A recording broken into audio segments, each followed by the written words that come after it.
बेटा आज मैं आप सभी लोगों के लिए एक बहुत इंपॉर्टेंट वीडियो लेके आया हूं क्योंकि कई सारे जो मेरे बैच के बच्चे हैं उनको बहुत सारी अलग अलग टाइप की दिक्कतें आ रही हैं। अब क्या होता है कि सपने तो देख लिए लेकिन एम नहीं बनाया हुआ है, या आपकी 2 साल की है और कुछ बच्चे इसको शायद 3 या 4 साल की भी बना देते हैं।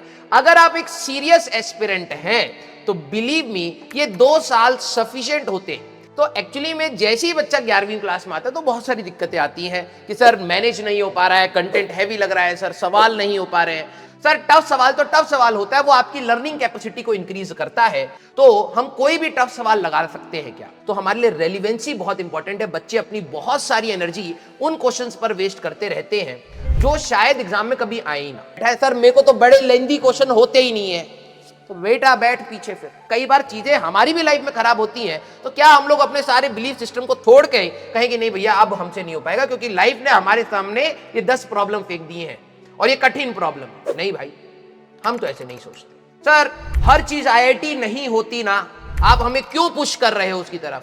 भाई मत जा अगर तेरे को नहीं जाना है। मैं उन्हीं बच्चों से बात कर रहा हूं जो सीरियस है, जो चाहते हैं कि एक अच्छा कॉलेज मेरे को मिल जाए। सर क्या पता वहां से मेरी लाइफ या मेरी फैमिली की लाइफ चेंज हो जाए। मैं उन्हीं से बात कर रहा हूं भाई। हेलो बच्चों, मेरा नाम है राजवंत सिंह और मैं आप सभी का स्वागत करता हूं जेई वाला चैनल पर। बेटा आज मैं आप सभी लोगों के लिए एक बहुत इंपॉर्टेंट वीडियो लेके आया हूं क्योंकि एट प्रेजेंट मैं अर्जुना बैच जो क्लास 11th का बैच है उसमें मैं जब फिजिक्स पढ़ा रहा हूं तो कई सारे जो मेरे बैच के बच्चे हैं उनको बहुत सारी अलग अलग टाइप की दिक्कतें आ रही हैं। और मैं जानता हूं कि ये बहुत स्वाभाविक है कि जब आप 10वीं से क्लास 11वीं में आते हैं तो ये वाले सारे इश्यूज आते हैं, क्योंकि प्रॉब्लम सबसे पहला है माइंडसेट का। कि जब आप 10th क्लास में होते हैं तो आपके जो सब्जेक्ट्स हैं, मैं गलत नहीं बोलूंगा, लेकिन उन सब्जेक्ट्स का जो स्ट्रेंथ है या फिर आप बोलिए कि जो कॉम्प्लेक्सिटीज हैं या फिर जो उनके ऊपर मेहनत है वो कंपैरेटिवली काफी कम होती है। अब क्या होता है कि सपने तो देख लिए है ना, सपने तो देख लिए हैं लेकिन एम नहीं बनाया हुआ है। तो एक्चुअली में जैसे ही बच्चा 11वीं क्लास में आता है तो बहुत सारी दिक्कतें आती हैं कि सर मैनेज नहीं हो पा रहा है, कंटेंट हैवी लग रहा है, सर सवाल नहीं हो पा रहे हैं। जहां आप 10th क्लास में पूरी फिजिक्स की अगर मैं बात करूं तो आपके पास 3 चैप्टर्स थे, ठीक है, अब वो अपने करिकुलम में ही है ना। और उन 3 चैप्टर्स में अगर आप देखें तो आपने कितने ही सवाल लगा लिए। आप सीरीज एंड पैरेलल के फॉर्मूले में कंफ्यूज हो जाते हैं कई बार, पैरेलल का फॉर्मूला लगाने के बाद उल्टा नहीं करते हैं, है ना। तो 10वीं क्लास में ठीक है, अपनी एक दिक्कतें हैं, ठीक है, आपका दिमाग छोटा सा होता है, इतना विकसित नहीं हुआ होता है, और उसी छोटे दिमाग के साथ आप 11वीं में आ जाते हैं, ठीक है, और दिक्कतें आती हैं। तो अब क्या होता है, धीरे धीरे हम आपको ट्रेन करते हैं कि भैया आपकी सिटिंग कैपेसिटी ज्यादा होनी चाहिए। और आप खुद फील करके देखिएगा कि जब आप 10th से 11th क्लास में आए हैं तो आपकी सिटिंग कैपेसिटी इंक्रीज हुई है। आप पहले शायद चीजों को लाइटली लेते थे, लेकिन यस अब चीजों को थोड़ा सा सीरियसली ले रहे हैं कि हाँ यार फिजिक्स सब्जेक्ट है, केमिस्ट्री सब्जेक्ट है, तीसरा मैथ सब्जेक्ट है, यही सब्जेक्ट हमारा इतना टाइम कंज्यूम कर जा रहे हैं, बाकी 2 सब्जेक्ट्स हमारे पास अभी तो टाइम ही नहीं बच रहा है। तो इतना कंटेंट फॉर श्योर हमारे पास है अगर आप एक सीरियस एस्पिरेंट्स हैं जो जेई एडवांस के लिए तैयार कर रहे हैं। और आप सभी लोगों को पता भी है कि इस बार पीडब्ल्यू ने रैंक AIR 52 भी दी है, ऑनलाइन बैच से ही दी है। तो आप सभी लोगों को एक आइडिया होगा कि यार यहां पर जो चीज पढ़ाई जा रही है वो कहीं ना कहीं आपके लिए थोड़ी सी भारी रहेंगी, लेकिन क्या उसका आप मैक्सिमम बेनिफिट उठा पा रहे हैं? कि ऐसी कौन सी चीजें मेरे को और करनी चाहिए, क्या अपने माइंडसेट में क्लैरिटी रखनी चाहिए कि हाँ यार मेरी प्रिपरेशन सही तरीके से ही चले। क्योंकि देखा जाए तो ये 2 साल की प्रिपरेशन है ना, ये आपकी 2 साल की है और कुछ बच्चे इसको शायद 3 या 4 साल की भी बना देते हैं। अगर आप एक सीरियस एस्पिरेंट हैं तो बिलीव मी ये 2 साल सफिशिएंट होते हैं।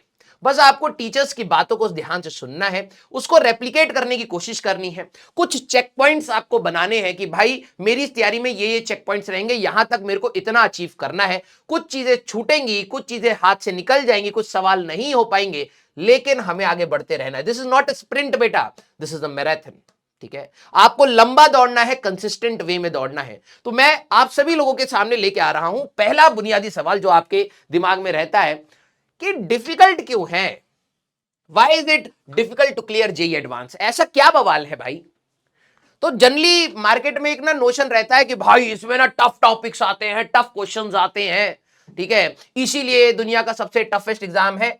मेरे हिसाब से नहीं, ठीक है।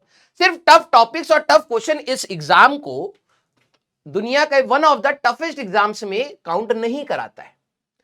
उसका कारण कुछ और है। मैं डीपली बताना चाहता हूं कि वो कारण हमारे पास है क्या। वो कारण हमारे पास यही है। ठीक है, देखिए आप लोगों की ना जो एज है ना वो बहुत छोटी है। आप 16-17 साल की उम्र पर एक ऐसे एग्जाम की तैयारी करवाने मतलब कोशिश कर रहे हैं जिसमें आपका हाई लेवल ऑफ एप्टीट्यूड चाहिए। और आप में से शायद ये चीज नहीं जानते होंगे कि अगर आप बाहर यूएस या यूके या फॉरेन अगर आप स्टडी करना चाहते हैं 11th-12th यहां पर पढ़कर, बिलीव मी आपको मास्टर्स तक दिक्कत नहीं आएगी। मास्टर्स तक आपको अब्रॉड में कहीं पर भी पढ़कर दिक्कत नहीं आएगी अगर आपने 11th एंड 12th इंडिया का करिकुलम फॉलो कर लिया। ऐसा क्यों? क्योंकि एक्चुअली में हमारे करिकुलम में 11th एंड 12th में जो चीजें इंकॉर्पोरेट करी गई हैं वो कठिन है। ठीक है, और आपको जो फील हो रहा है कि सर ये तो बड़ा कठिन है, वो नेचुरल है। हम लोग आप सभी लोगों को यही बताने की कोशिश करते हैं कि दिस इज नेचुरल, हमारा करिकुलम कठिन है। अगर आप यूएस में जाके इसी चीज को पढ़ने की कोशिश करेंगे, जो आप टॉर्क निकालना 11वीं क्लास में सीखेंगे, आप इतने अच्छे अच्छे सवाल लगाना सीख लेंगे, वो लोग अपने बैचलर्स में मतलब बैचलर्स की डिग्री में वो सारी बेसिक चीजें सीख रहे होते हैं। इंटीग्रेशन जो आप इतने हाई लेवल की यहां पर सीख लेते हैं वो अपने बैचलर्स में करते हैं। तो हमारे कई स्टूडेंट्स जो बाहर जाते हैं वो कहते हैं सर आप लोगों ने जो क्लास में पढ़ाया था वो अभी तक यहां पर टच भी नहीं हो पाया है। इतना डिफरेंस है। तो एक्चुअली में जिस एज में है आप, तो कुछ एडिक्शंस बोलिए या कुछ डिस्ट्रैक्शंस बोलिए, वो तो एक फैक्टर ले ही जा रहे हैं आपके एनर्जी का, लेकिन कुछ एक फैक्टर ये भी है कि हाँ कठिनाइयां इस सब्जेक्ट में है।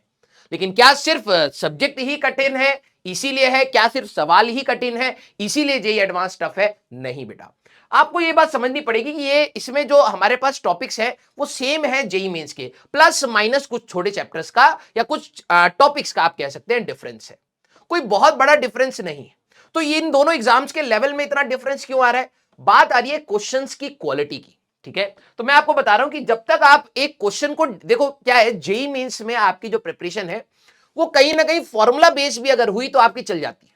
फॉर्मुला बेस कहने का मतलब आपको एक फॉर्मुला पता है कि हाँ किस कंडीशन में लगाया जा रहा है। बच्चे कंडीशन याद नहीं रखते, सिर्फ फॉर्मुला याद रख लेते हैं। किस कंडीशन में आपने वो फॉर्मुला लगाया, उस फॉर्मुले में कौन कौन से पैरामीटर्स है और उसकी कैलकुलेशन क्या है, ये अगर आपको क्लियर है तो आप जेईई में आसानी से अच्छा स्कोर ला सकते हैं।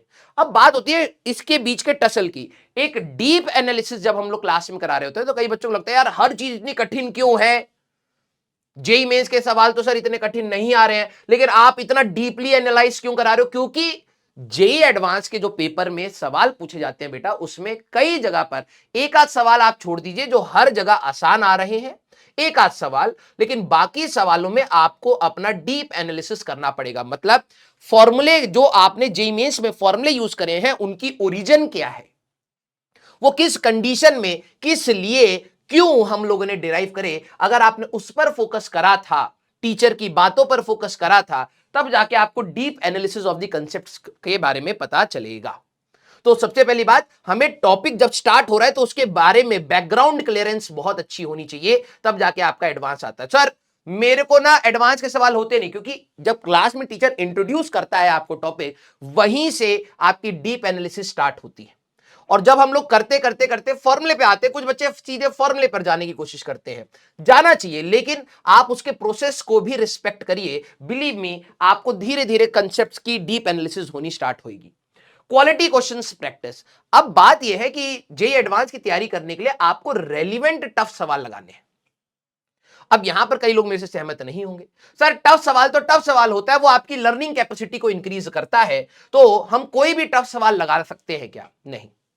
मेरा पर्सनल मानना यह है कि देखिए हर एग्जाम का अपना एक लेवल है और हर एग्जाम की अपनी एक ये बोलिए authenticity. JEE advance and olympiad में भी एक बहुत बड़ा डिफरेंस है जो जनरली बच्चे समझ नहीं पाते हैं। जो बच्चे उसकी तैयारी कर रहे हो तो उनको डिफरेंस फील होता है, लेकिन जिन्होंने तैयारी नहीं करी है, ठीक है, ओलंपियाड लेवल की तैयारी नहीं करी है, उनको यह लगता है कि यार JEE advance and Olympiad is similar. No, दोनों में बहुत ज्यादा डिफरेंसेस है। ठीक है, बहुत ज्यादा तरीके के डिफरेंसेस हैं, सिलेबस का डिफरेंसेस है, एप्टीट्यूड का डिफरेंस है, कैलकुलेशन का डिफरेंस है। तो हमें क्वालिटी, अगर आप जेईई एडवांस की तैयारी करना चाह रहे हैं तो हमें सिर्फ क्वालिटी रेलिवेंट सवाल लगाने जरूरी है। सिर्फ कठिन सवाल बेटा एडवांस का नहीं होता है, आपको कई जगह पर बहुत अलग तरीके से सोचना पड़ता है। तो हमारे लिए रेलिवेंसी बहुत इंपॉर्टेंट है। बच्चे अपनी बहुत सारी एनर्जी उन क्वेश्चंस पर वेस्ट करते रहते हैं जो शायद एग्जाम में कभी आए ही ना। सर लर्निंग तो हुई, बिल्कुल हुई, क्यों नहीं हुई? तू एग्जाम में मत बैठ, तू अपने हिसाब से पढ़, तब भी तेरी लर्निंग हुई। लेकिन क्या तेरा टारगेट नहीं था कि तेरे को एक कंपटीशन एग्जाम फोड़ना है? क्या तेरा टारगेट नहीं था कि तेरे को एक रैंक लेके आनी है? लानी थी ना। तो अब बात ये कर कि भाई मेरे को 100 मीटर की रनिंग करनी है, तो तू 100 मीटर की रनिंग करने के लिए तू अपने किसी भी तरीके से तैयारी कर सकता है। तू पहाड़ पे क्लाइंब करके अपनी स्पीड बढ़ाने की कोशिश कर सकता है। सर मैं डाउन द इंक्लाइन जाके अपनी स्पीड बढ़ाने की कोशिश करूंगा, मैं पानी में दौड़ूंगा, ये भी तो ट्रेनिंग ही हुई ना यार। लेकिन क्या वो सारी ट्रेनिंग तेरे लिए 100 मीटर, उस 100 मीटर जो फ्लैट सरफेस पे दौड़ने के लिए है, क्या वो उसके लिए सफिशिएंट है या नहीं, वो तेरे को सोचना पड़ेगा। एंड्योरेंस बढ़ेगा तेरी इस एक्सरसाइज से, तेरा स्टेमिना भी बढ़ेगा, लेकिन क्या उस ट्रेनिंग के लिए, उस पर्टिकुलर ट्रेनिंग के लिए वो सफिशिएंट था या नहीं था, ये सवाल है।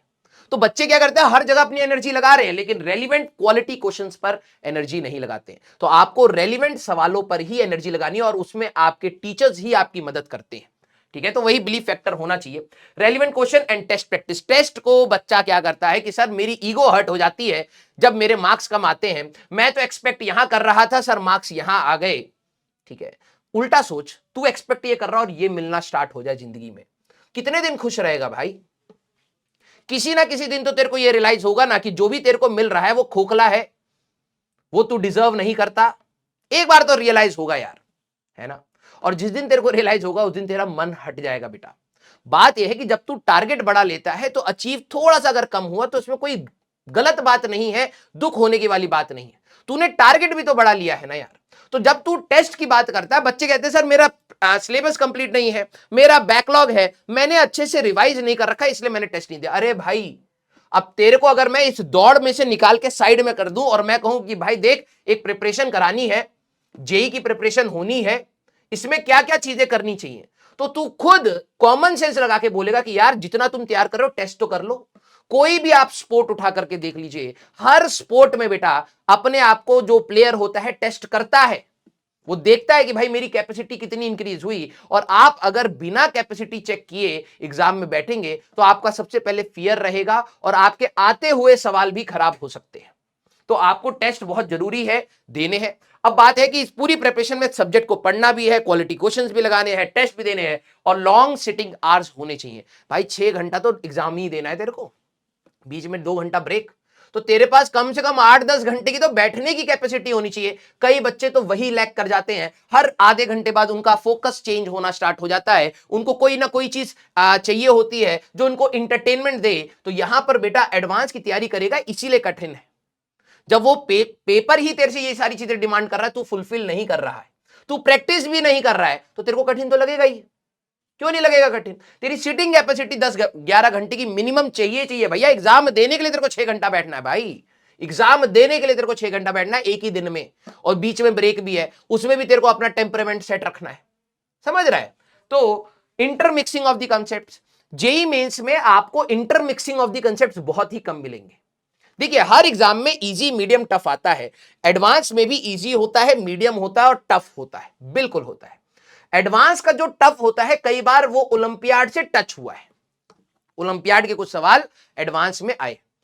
सर अभी तो आप कह रहे थे कि ओलंपियाड के सवाल अलग हैं और एडवांस के सवाल अलग हैं, मैं अभी भी इससे सहमत हूं।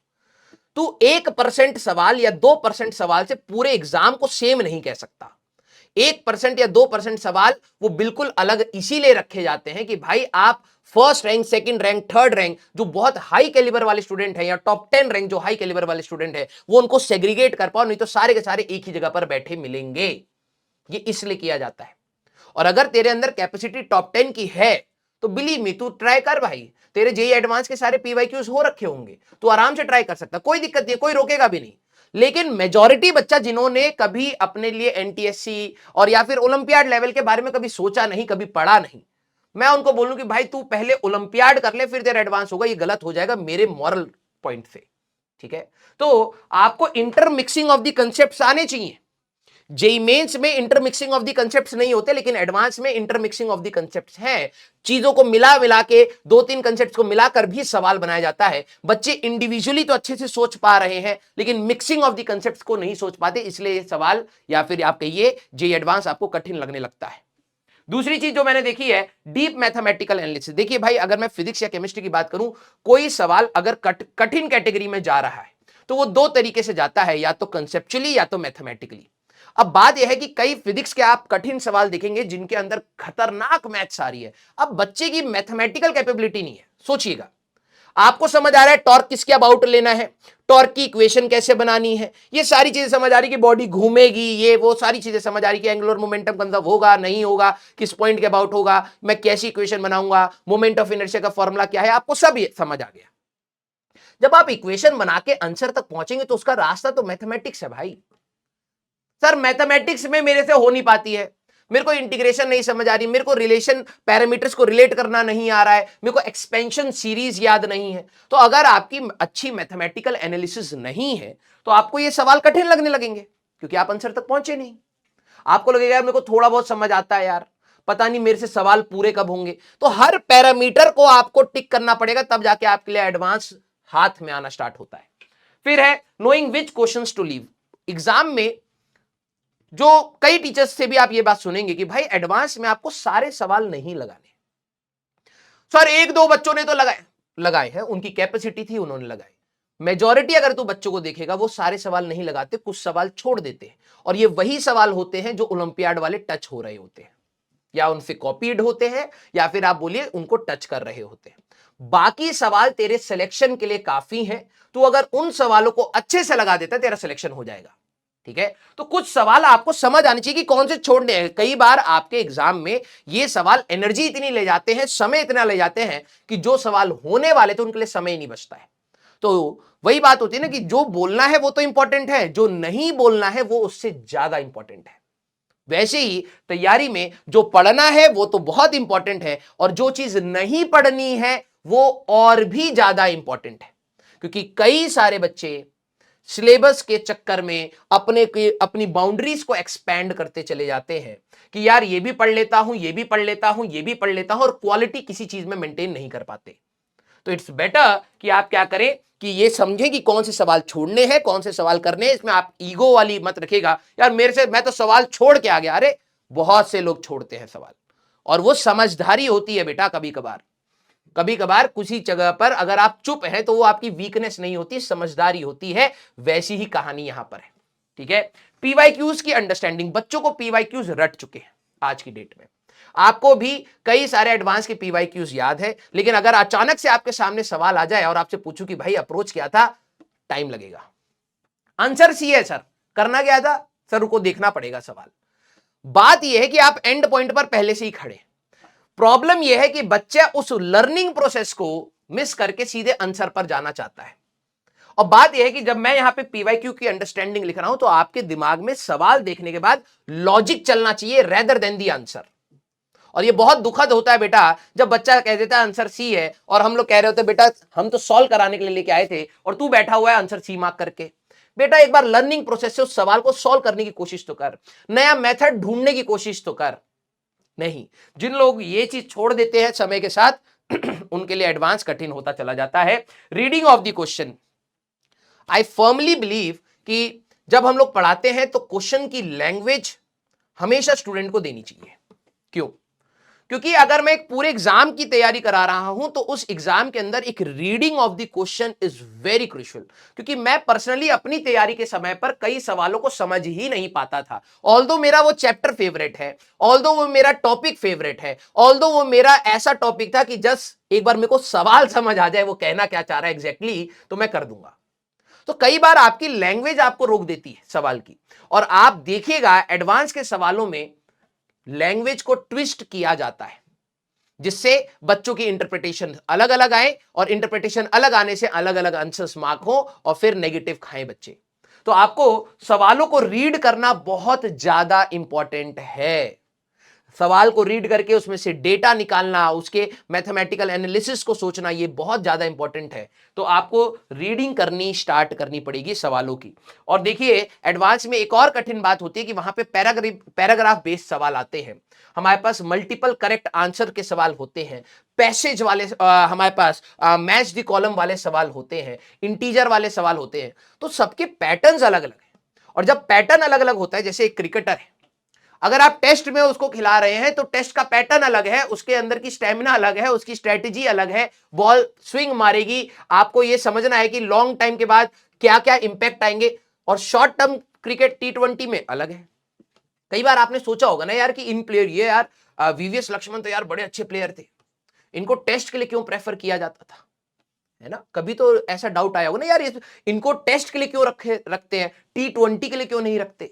प्लेयर तो अच्छे हैं, क्योंकि पैटर्न अलग है भाई। उस पैटर्न को कौन डिकोड कर पा रहा है, इसको समझना पड़ेगा। पैराग्राफ सवाल को आपके अंदर पेशेंस होना चाहिए। कई बच्चे होते हैं 3 लाइन के सवाल में पेशेंस ही नहीं रखते हैं, क्वेश्चन सामने आया, सर मेरे से होगा नहीं, अजीब सा लग रहा है। तो भाई अब तेरी रिक्वायरमेंट है कि तू 10 लाइन के सवाल को रीड करे और फिर 3 सवाल लगाए। एडवांस चाहता है तुम में से कौन ऐसा है जो इन 10 लाइनों को रीड करके 3 सवाल लगाएगा, और तू वहां पे ईगो लेके बैठा है, सर मेरे को तो बड़े लेंदी क्वेश्चन होते ही नहीं है। तो बेटा बैठ पीछे, फिर बैठ जा पीछे आराम से, जो करेगा वो आगे आ जाएगा। This is practicality. तो आपको ये बड़े सवालों को भी डील करना आना चाहिए। जेईई मेंस की तैयारी में ये चीजें नहीं है।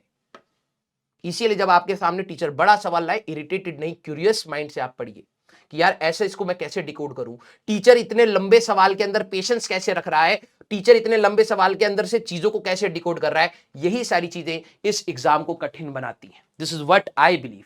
और बात यह है कि जेईई मेंस में आप अपने लेक्चर्स देख रहे हैं, अपने फॉर्मूला कर रहे हैं, थोड़ी सी प्रैक्टिस कर ली हो जाता है, लेकिन यहां पे हर फ्रंट पर आपको चैलेंजेस आते हैं, आपको बार बार अपने आप को चेंजेस करने पड़ते हैं। ठीक है, तो this is what about JEE advance, जो आपको शायद पता होना चाहिए। और इसमें हमारे पास कौन सी ऐसी प्रिपरेशन स्ट्रेटेजी है सर जो चीजों को आसान कर दे? यार देखो, व्हाट आई बिलीव ना, ये आप सभी लोगों को पता है। हमें टाइम टू टाइम ये चीजें बार बार क्यों बतानी पड़ती हैं? क्योंकि हनुमान जी को भी उनकी शक्तियों के बारे में एक बार याद दिलाया गया था, और आपके अंदर है।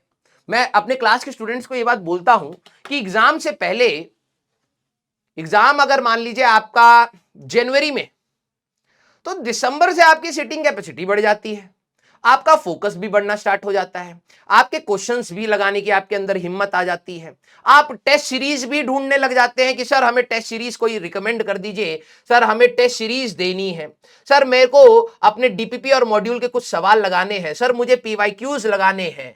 ये आपके अंदर था ना? था आपके अंदर, मानिए इस बात को। एग्जाम से पहले आप 10-12 घंटे बैठ के पढ़ रहे हैं, लेकिन वही चीज जब टीचर आपको कह रहा है कि भाई पूरे साल करने की कोशिश कर ले, हो मानते हैं कभी कभार नहीं हो पाएगा, कोशिश कर ले, तू करता ही नहीं है। और फिर तेरे को सॉल्यूशंस किसके अंदर चाहिए होते हैं? कोई दूसरे से। कोई मेरे को आके थोड़ा सा ना अच्छा फील करा दे कि नहीं यार, तेरे साथ कठिनाइयां थी, इसीलिए तेरा नहीं हुआ। तुम बस वेट करो कि दुनिया में कोई ना कोई आके तुम्हें झूठा तसल्ली दे जाए कि यार हाँ यार बेटा, तेरे साथ ना दिक्कत थी, इसीलिए तेरा सिलेक्शन नहीं हुआ। एंड बिलीव मी, कोई बोल भी देगा ना, मीन नहीं करेगा। पहली बात तो कोई बोलेगा ही नहीं, कमियां ही निकालेगा। और अगर कोई बोल भी रहा होगा ना, तो वो बस तेरे को फॉर द टाइमिंग तेरे दुख के लिए बोल रहा होगा, मीन नहीं कर रहा होगा। क्योंकि एक्चुअली में बेटा आपको ये लड़ाई खुद से ही लड़नी पड़ेगी, कोई दूसरा आके लड़ नहीं सकता। मदद कर सकता है कि हाँ भाई ये चीज कर ले, ये चीज कर ले, लेकिन लड़नी तुम्हें ही पड़ेगी। अब बात यह है कि हमें क्या क्या चाहिए भाई? सेल्फ डिसिप्लिन किसको नहीं पता यार? सर बिना डिसिप्लिन के पढ़ूंगा कैसे होगा सिलेक्शन? बता भाई। सर हमने तो देखा एक भैया बिल्कुल इधर उधर घूमते थे, उनका सिलेक्शन हो गया, 10,000 में एक का हुआ, मान लेता हूं। सर नहीं सर, उनके भी दोस्त थे, उनका भी हो गया, 10,000 में 2 का हो गया।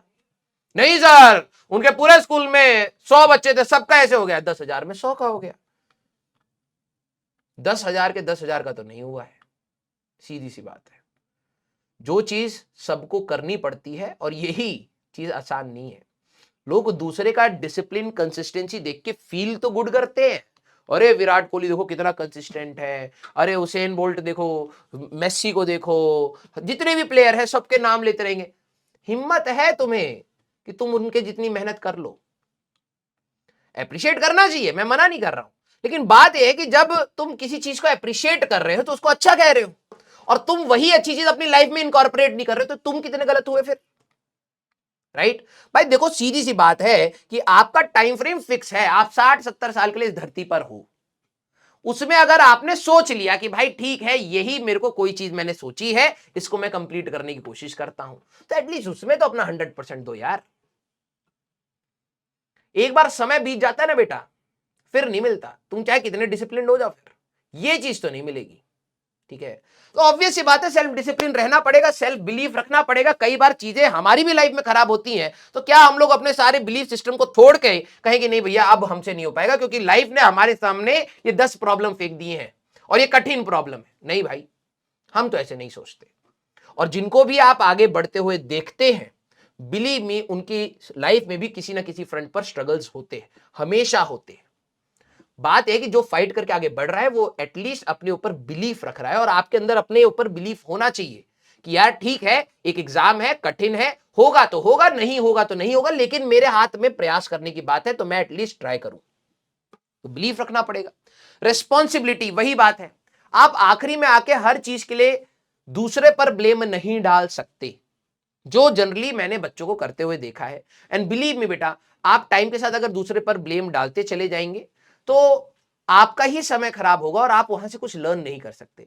You have to be responsible for your actions. आप पूरे दिन में कहते हैं सर मेरे को टाइम नहीं मिलता पढ़ाई करने का, और अगर ईमानदारी से आप विद्या कसम खा के एक बार अपने दिन को एनालाइज करें और सोने से पहले जरा सोच लीजिएगा कि आपने कितना टाइम वेस्ट किया है, और अगर वो टाइम 0 आवर्स आ गया कि नहीं वेस्ट किया है, बिल्कुल 1 मिनट भी नहीं, ठीक है, तब सो जाना आराम से। आपको खुद पता लग जाएगा कि आपके पास समय था और आपने जाने दिया। फिर आप दूसरे पे ब्लेम कैसे डालेंगे? आपको, you have to be responsible बेटा। आप कितने दिन कितनों को झूठ बोल लेंगे? ठीक है, मैं बताना चाहूंगा कि एक स्टूडेंट के पेरेंट का मेरे को कल या परसों ही कॉल आया। ठीक है, उनको पता, किसी से पता लगा कि मैं फिजिक्स वाला में हूं और मैं टीचिंग में हूं। ठीक है, वो मेडिकल का बच्चा था और वो ऑफलाइन में किसी XYZ कोचिंग में पढ़ रहा था। उसका स्कोर वहां पर अराउंड 670 680 आ रहा था। तो उसको कॉलेज वॉलेज का कुछ डाउट आउट था। ठीक है, तो उसके फादर ने बोला कि सर एग्जाम से पहले ना बच्चा थोड़ा सा डिस्टर्ब हो गया, उसका फाइनल नीट में जो स्कोर आया दैट इज 170, 670 680 अराउंड से 170। Even I was shocked. मैंने कहा ये कैसे हो सकता है? मैं मानता हूं, मैंने कहा कि सर क्या घर पे कोई सीरियस सिचुएशन, किसी की डेथ या फिर कोई ऐसी आपदा आ गई हो कि भाई सही में बहुत मेंटली डिस्टर्ब कराओ? कह रहे नहीं सर, सारी चीजें सही थी। मैंने कहा अच्छा, ऐसा कैसे हो सकता है फिर? क्योंकि मैंने अपनी लाइफ में ऐसा देखा है कि भाई कभी कभार ऐसी सिचुएशन आती है, एग्जाम से पहले आती है, हेल्थ खराब हो गई या घर पे कुछ सिचुएशन आ गई, कुछ फाइनेंशियल क्राइसिस आ गई, कुछ एक्सीडेंट हो गया, कुछ बहुत एक्सट्रीम कंडीशन में मैंने बच्चों के मार्क्स डिप होते हुए देखे हैं। इतना कि भाई 500 600 मार्क्स डिप कर गए। कई बार नॉर्मली होता है कि आप एग्जाम के टेम्परामेंट को नहीं समझ पाए, आपको एग्जाम में फाइनली एंग्जाइटी होने लगी, ऐसी सिचुएशन में भी मार्क्स डिप कर जाते हैं कई बार। लेकिन ऐसा नहीं होगा कि 600 मार्क्स डिप कर जाए। ठीक है, कि 550 मार्क्स डिप कर जाए। 100 150 200 मार्जिन हो सकती हैं, क्योंकि बच्चा अगर एग्जाम के अंदर प्रेशर फील कर रहा है, वो उतने सवाल नहीं लगा पा रहा है, कैलकुलेशन गलतियां हो गई, तो वो डिप मारता है, नो डाउट, लेकिन इतना डिफरेंस नहीं आता। और फिर मेरे को समय के साथ multiple round of discussion with student and his father, I came to know that he light throughout the year कि उसके इतने मार्क्स आ रहे हैं। जब मैंने उनके फादर को बताया कि सर पर्सनली मेरे को डाउट है कि वो इतना स्कोर कर रहा था, उसने शायद आपसे पूरे साल भर, 2 साल भर आपसे झूठ बोला है कि उसके 670 680 आ रहे थे। अब तुम ये सोचो यार कि फादर के ऊपर क्या बीतेगी। मेरे को दुख हो रहा था कि भाई कि मेरे को भगवान ने इस सिचुएशन में क्यों डाला कि मेरे को उनको बताना पड़ रहा है कि आपका बच्चा झूठ बोल रहा है। मेरे को साफ दिख रहा है भाई, मैंने इतने बच्चे देखे हैं ना, मुझे साफ दिख रहा था। फर्स्ट थॉट मेरे दिमाग में आया था इसने शायद झूठ बोला है। एक्सपेक्टेशन कि घर में डांट ना पड़े, घर पे झूठ बोलता चला गया 2 साल, और 2 साल के बाद रिजल्ट आया तो वही आया। और मेरे को क्यों पता लगा, मैंने पूछा कि तेरे को आगे क्या करना है? सर मैं MBBS भी कर सकता हूँ, प्राइवेट से भी कर सकता हूँ। फिर पापा ने बोला कि यार वो तो मिलेगा नहीं तेरे को, बहुत महंगा पड़ेगा, तो BSc कर ले। हाँ मैं वो भी कर लूँ। जिस बच्चे के 670 680 आ रहे हैं और वो सीरियस बच्चा है अगर नीट का, तो वो डेफिनेटली डॉक्टर बनने के लिए ही पढ़ रहा होगा, वो इतनी जल्दी गिव अप नहीं करेगा। और अगर लास्ट मोमेंट पे एग्जाम एग्जाइटी बोलिए या किसी भी सिचुएशन की वजह से अगर उसका एग्जाम खराब हुआ है तो वो ड्रॉप लेता, अगर उसको डॉक्टर बनना है, लेकिन वो नहीं था। तो मैं ये चीज आपको क्यों कह रहा हूं कि आपको अपने लिए रिस्पॉन्सिबल होना पड़ेगा। आप झूठ नहीं बोल सकते अपने से। आप कुछ टाइम तक झूठ बोल करके दुनिया को सेटल डाउन कर सकते हैं, लेकिन आप अपनी लाइफ को सेटल डाउन नहीं कर सकते बेटा। वो घूम के जिस दिन आएगा तो बहुत गंदा आएगा। ये कर्मा होता है बेटा। ठीक है, डोंट ओवर स्ट्रेटेजाइज। कुछ बच्चे हर चीज पे स्ट्रेटेजी स्ट्रेटेजी स्ट्रेटेजी, नहीं भाई, सीधी बात, बिना टाइम वेस्ट किए तू जितना पढ़ सकता हो उतना पढ़, टीचर की बात मान, this is the only strategy, that's it. ठीक है, डोंट स्पेक्युलेट। आप ज्यादा चीजों को स्पेक्युलेट मत करिए, मेरे को ये रैंक मिलेगी तो मैं ये कॉलेज तक जाऊंगा, मैं यहां तक पहुंच जाऊंगा, ये पैकेज हो जाएगा, ये सारी चीजें स्पेक्युलेट मत करिए। जब रैंक आएगी तब आप सोचिएगा। बैलेंसिंग आउट टाइम, वही कि आपको दिन में अपना समय व्यर्थ नहीं करना है। बीइंग ट्रूथफुल टू योरसेल्फ, सच बोलिए, अपने से तो एटलीस्ट सच बोलिए। मानता हूं कि यार हर इंसान कभी ना कभी झूठ बोलता है, कुछ अनइंटेंशनल झूठ होते हैं, फ्लो में आपने बोल दिया, इतना ज्यादा सोचा नहीं कि किसी को कितना हर्ट होगा या किसी को कितना दुख हो सकता है मेरी इस बात के, दैट इज अनइंटेंशनल, चलो माफ करा। कुछ होते हैं इंटेंशनली आपने झूठ बोला, लेकिन मैं कहता हूं कि उसको भी मैं, आप बच्चे हो, मैंने माफ कर दिया, लेकिन आप अपने से पढ़ाई के लिए झूठ मत बोलिएगा बेटा। हम सभी मिडिल क्लास फैमिली से आ रहे हैं, ठीक है, हमें भगवान ने एक ही मौका दिया है ऊपर ग्रो करने का, एंड दैट इज एजुकेशन। आज नहीं तो कल आपको यह बात विश्वास में आ जाएगी जब आप जॉब करने लगेंगे, क्योंकि हमें बैकग्राउंड में और कुछ नहीं मिला है बेटा, सिर्फ पढ़ाई। और अगर तू उससे भी नकारी करेगा ना बेटा, बहुत खराब होएगा। लर्निंग फ्रॉम द मिस्टेक्स, जो भी आप गलती कर रहे हैं उसको सीखिए। देखिए, मैं मानता हूं इस पूरी जर्नी में आप बहुत टायर्ड फील करते हैं, क्योंकि मैराथन है भाई, लंबा चलेगा ये खेल, कंसिस्टेंट रहना पड़ेगा। कभी कभार घर में सिचुएशंस खराब होंगी, कभी कभार घर में फेस्टिवल्स भी सेलिब्रेट होंगे, शादियां भी आएंगी। आप अपने मिनिमम आवर्स एक सेट करिए कि भाई अगर ऐसी सिचुएशन भी आ रही है तब भी मैं 6 या 7 घंटा बैठूंगा ही बैठूंगा, तभी हो पाएगी ये कहानी।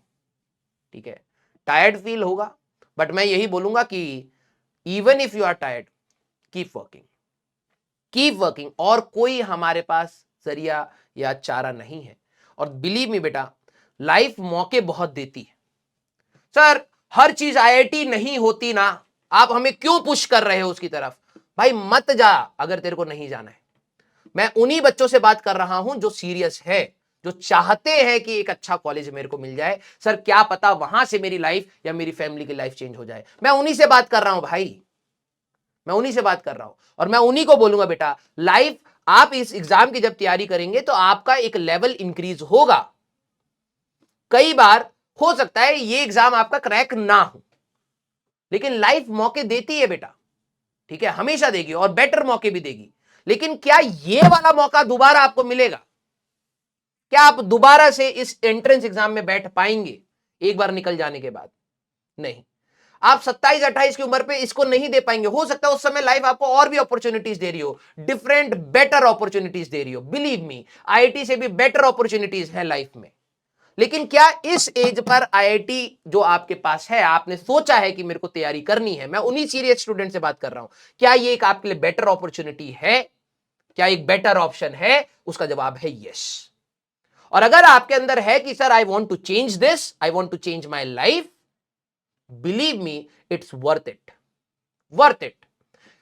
एग्जाम क्रैक होने के बाद आपकी डिग्री, आपकी प्लेसमेंट, भाई सब साइड रख दो, आपका लर्निंग एटीट्यूड, आपका पेशेंस, आपकी कंसिस्टेंसी, आपने जो चाहा उसके पीछे फाइट करा, ये भी आपके साथ जुड़ती है बेटा। कुछ लोग सिर्फ डिग्री और पैसे से ही तौलने लग गए, मैं उस चीज को मानता ही नहीं हूं। जब मैं आपको क्लास में भी पढ़ाता था, मैं हमेशा बोलता हूं कि भाई जब आप आईआईटी में जाते हैं, यू गेट एन एनवायरमेंट। मेरे को अपने कॉलेज से एनवायरमेंट मिला जिसमें मैं बहुत सारी चीजें सोच पाया और कर पाया।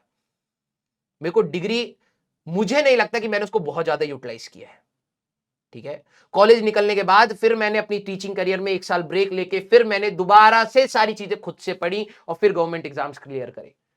मुझे कॉलेज का कुछ याद नहीं था भाई, बट यस, कॉलेज ने मुझे एनवायरनमेंट दिया, कॉलेज ने मुझे सोच दी, कॉलेज ने मुझे फ्रेंड्स दिए जो आज बहुत अच्छी अच्छी पोजीशन पर हैं, जो बहुत अच्छा सजेशंस देते हैं। This is also what I got. ठीक है, तो प्लीज आप एक अच्छी चीज के लिए फाइट कर रहे हैं, प्लीज डोंट गेट डिमोटिवेटेड। मैं मानता हूं एक अच्छा एम है, बड़ा एम है, टारगेट लेके अगर करेंगे, मेहनत करनी पड़ेगी, स्ट्रगल्स आएंगे, फाइट मारना पड़ेगा, गिरेंगे, चोट लगेगी, डिमोटिवेशन भी फील होगा, but this is all the part. ठीक है, एंड व्हाट आई बिलीव कि मेरी बातें शायद आपके दिमाग में अंदर कुछ दिनों तक ज्यादा टिकेंगी। और बेटा ये मौका बार बार नहीं आएगा इस वाली चीज का, इससे बेटर मौके आएंगे, बिलीव मी। लेकिन इस चीज का अगर आप कहते हैं कि आज आपके लिए बेस्ट मौका था, तो यूज इट, दिन रात एक बराबर कर दो। ठीक है, क्योंकि मेरे हिसाब से right now this is the best you can get. ठीक है, तो अपनी तैयारी बिल्कुल जोर शोर से करिए। आप 11th के स्टूडेंट हैं, 12th के हैं या ड्रॉपर हैं, अपनी लड़ाई खुद से लड़नी पड़ेगी। Tata bye bye.